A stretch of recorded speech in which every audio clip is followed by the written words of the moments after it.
Thank you very much, and good afternoon, members of the press and those guests that are with us. It gives me really great pleasure to be able to speak just briefly. I wish we had more time about this extraordinary visit that we've had to Ethiopia. Humbled and happy to have been at the opening of the AU Summit.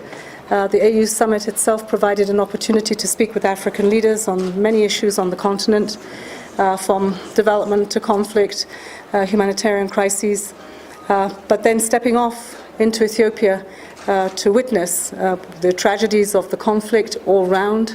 There is never a winner in conflict, and to see the efforts that have been made by the government and people in Ethiopia for peace. Visiting the regions from Tigray to Amhara, Somali, and this morning to Afar, to hear from the leaders there, to hear from the people, and to hear really what their hopes are and how they will engage with this pathway to peace. I also met with very many of the workers of the United Nations in partnership with Ethiopians in trying to get humanitarian aid and assistance to the people that need it most.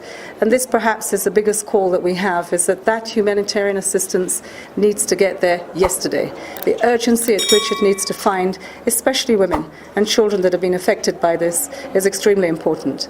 As you have heard before, the Secretary General continues to reiterate his call for the cessation of hostilities in the country, for us to find that pathway to peace through the national dialogue. This has been a journey of solidarity with the Ethiopian people. It is one that we are convinced you will find a way, and we will accompany the Ethiopian people to that peace. Then we can really begin to talk about the investments that we need to make in development. This is important in the short and in the longer term. So thank you. Questions? That there have been progress in peace talks and mediation efforts, particularly then by the African Union. Once you're here on the ground, how are these progress manifested? Have you seen any practical implications of this progress that the Secretary General has said, particularly in the ground? Yes, we have, with African leaders that continue to speak with the government here and other leaders. Today I was in the field, and the African Union Special Envoy, former President Obasanjo, was in Afar, and yesterday he was in Tigray.